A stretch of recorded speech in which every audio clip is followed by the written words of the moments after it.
everybody. My name is Luca, and I'm Associate Professor of Computer Science at the College of Professional Studies, St. John's University. And I'm here with my colleague and mentor, Giuseppe Zollo. Giuseppe is a professor at the University of Naples, Federico II in Naples, Italy, where he teaches in the program of graduate and undergraduate engineering management. The topic we will address today is based on work and research that Giuseppe and I are doing on the link between creativity, design thinking, and how these ideas can be applied to entrepreneurship. We have three basic points we want to make. First of all, we want to give you a metaphor or a comparison, please. So the first point I want to make is entrepreneurs can be considered as artists. Although this is controversial, there's a little bit of debate about the difference between these two types of people. What we think they have in common is that they deliver new meaning through the design of effective artifacts. The second point we want to make is that we want to give you a different perspective to this topic. And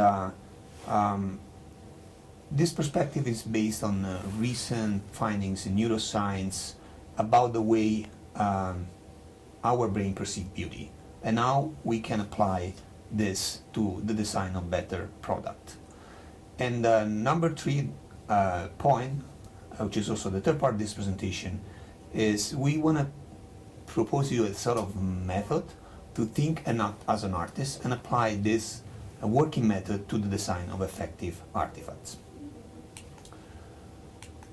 So, as I say, entrepreneurs are often compared to artists.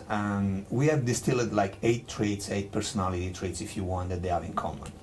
First of all, they tend to have a pretty big ego. They have the courage to challenge the status quo because they have a vision that they want to implement, to realize. They are often driven by passion and curiosity.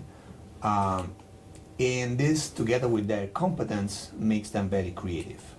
They have a very strong sense of achievement, and they are not shy when it comes to experiment with new designs until they reach the desired outcome.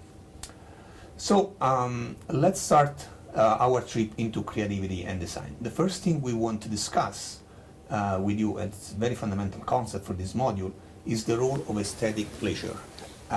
The role that aesthetic pleasure plays in the way we make choice and make decisions.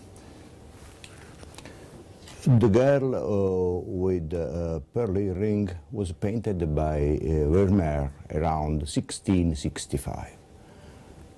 The girl looks innocent and chaste, but at the same time teasing, and her eyes seems to flirt with us.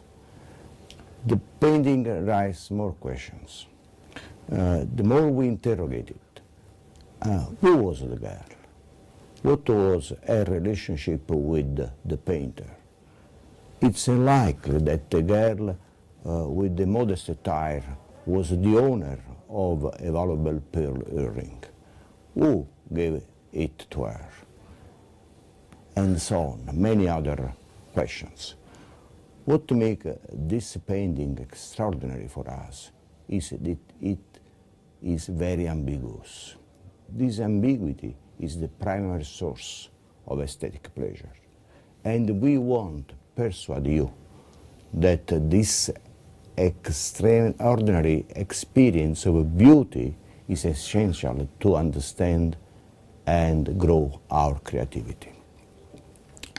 In the rest of this part, we will try to answer 3 key questions. Why?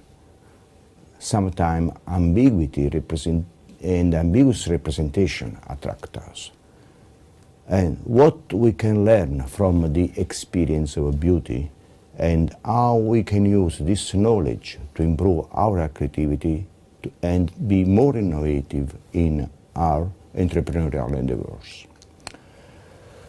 The starting point is the power of imagination. The central question is why art exists. why humans feel compelled to express themselves in artistic way. Somewhere between 70,000 and 30,000 years ago, Homo sapiens developed the ability to visualize in external representations the content of their imagination. They learned a very important thing. They learned to imagine situations that they never lived, to simulate behavior, to predict the consequences of actions. The prehistoric art of Paleolithic caves is the primordial evidence for this new fundamental capability of the human being. And we know that by means of this arbitrary creative act, art discloses the hidden potential in the world and offers us a new possibility to order the world. Art helps us to develop cognitive skills that are necessary to face the complexity of the environment and help us to increase our ability to live in this environment and to generate new ideas. So what we have found out is that we are able to generate new ideas when we understand and resolve complexity. This is an interesting relationship between creativity and our ability to deal with complexity. But the most interesting aspect is that we are very effective in this when we are able to integrate rational and emotional thinking. So to give you a quick idea what I'm talking about, let's do a little experiment together using some famous paintings. So this one is what you would define a very simple representation. So this is a marine landscape by Carlo Carrà, and you recognize all the elements here: the beach, the shed, the tree, the sky, the ocean. Let's make it a little bit more detailed. You would define this a little bit more complicated because there's much more detail. So this is another landscape by John Constable, Wivenhoe Park, and it's a beautiful representation of the English countryside, and you can see how realistic it is. So it's more detailed, but it's still easy to understand because we are familiar with this type of representation. So we can analyze all the details, we can understand how they are related and what they are. This one is a little bit more problematic. You can still see the details here, and you can still realize the detail.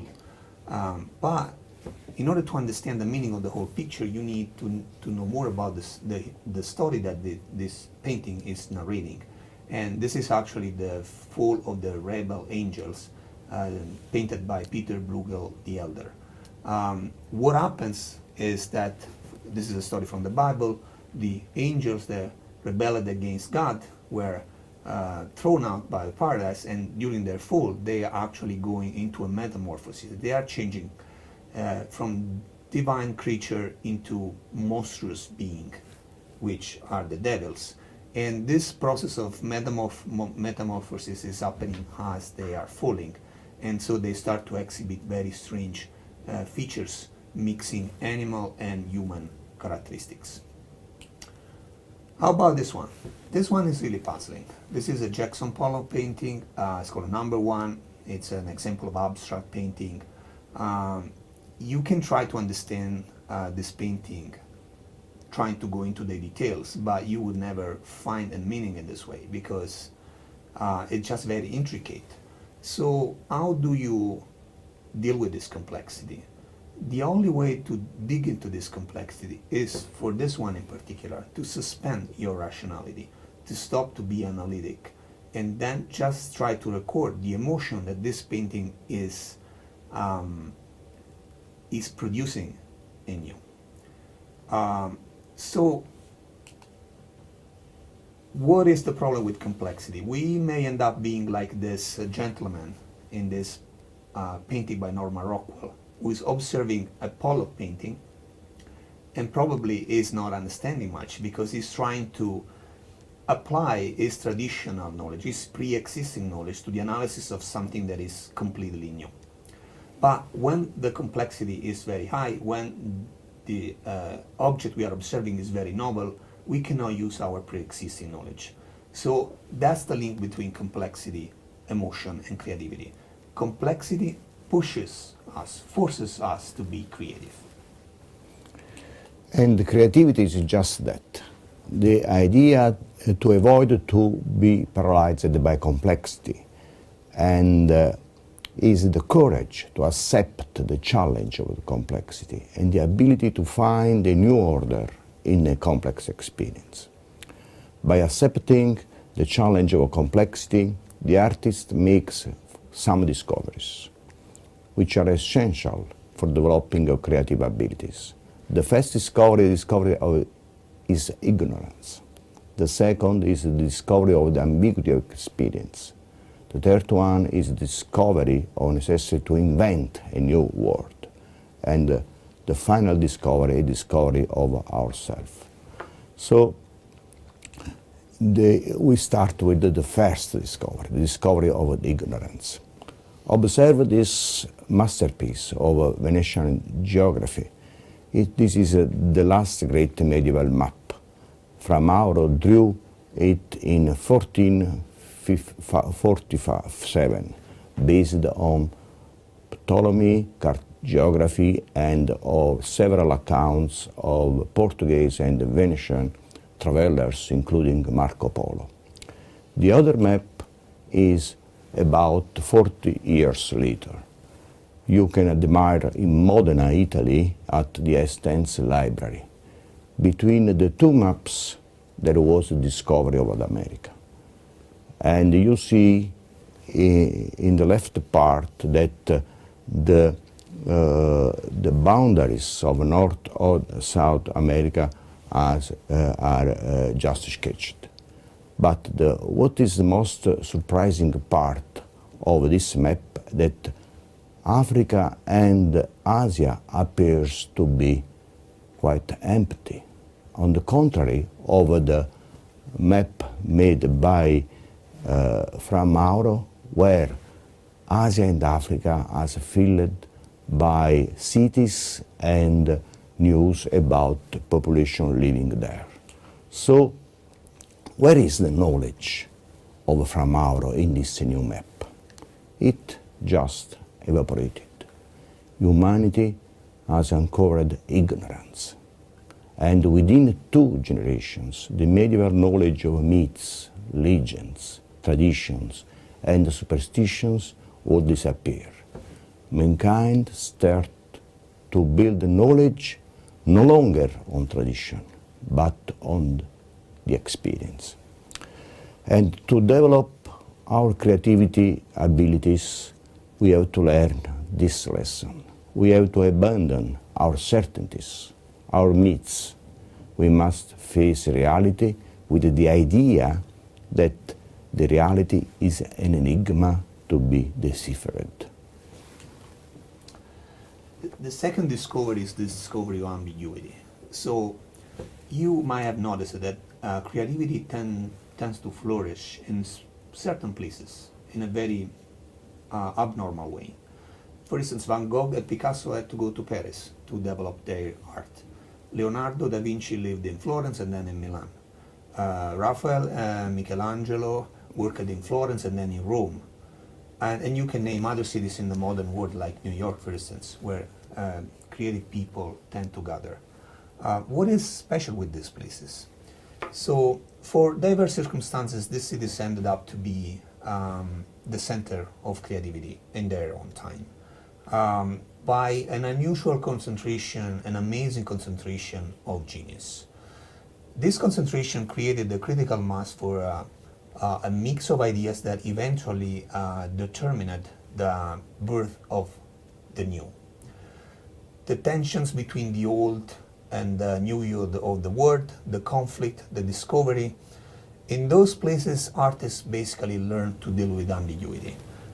They understood that reality can be analyzed by multiple points of view, using multiple theories and approaches. And in the end, every artist, at least the great ones, were able to forge their own perspective and their own synthesis of this novelty. So this is the lesson learned. And so this is why even today creative people and creative companies learn to experiment and also manage ambiguity and multiplicity as an opportunities for innovation. In other words, in order to be creative, you need to live and choose to live what we call the age of chaos. The third discovery is the discovery of the style, that is of innovation, a proper language. Look at this painting. This painting was made by Monet in the last 2 centuries, and it is a fleeting image of poppies, a field of poppies with a lady and a child. And if you look carefully, you don't see many details. Just you see the sketch of the lady, the sketch of the poppies in the background of the green. But those indistinct images are very important because you don't lose time and attention to look at that. You just get the feeling of a general impression of this wonderful day. And Monet didn't paint the lady and the child. He painted the joy of this day in the country. To transmit this experience, the artist had to reinvent his perception of reality through a new language, the language of the Impressionists. They were not interested in details, they were interested in the context. And they were able, with this kind of approach, to give you a new idea of the reality. So the fourth discovery is what we call the discovery of the self. So the question is, for whom did, for instance, Caravaggio paint? And Van Gogh and Monet and all the other artists? Were they really painting for the client, the patrons, the owners? Of course, these people had an influence on them, but they primarily painted for themselves. What is special with the great artists is that they express the encounter between their own inner world and the external world in a very effective way. And in the end, what the biographies of most creative individuals, being like entrepreneurs or artists or scientists sometimes, what these biographies have in common is basically 2 things. These people start from their passions, and they do things because they enjoy to do those things in the first place. The second trait, and this is maybe the most important difference between artists and the rest of us, is that they never stop learning skills to transform these passions into innovative outcome. This slide concludes our first part. In the second part of the module, we will explore creativity from the point of view of neuroscience and aesthetics. And basically, we will show you that the creative process is about introducing the right amount of complexity in design. We call this ideal level of complexity effective complexity, and this will be the subject of the next module.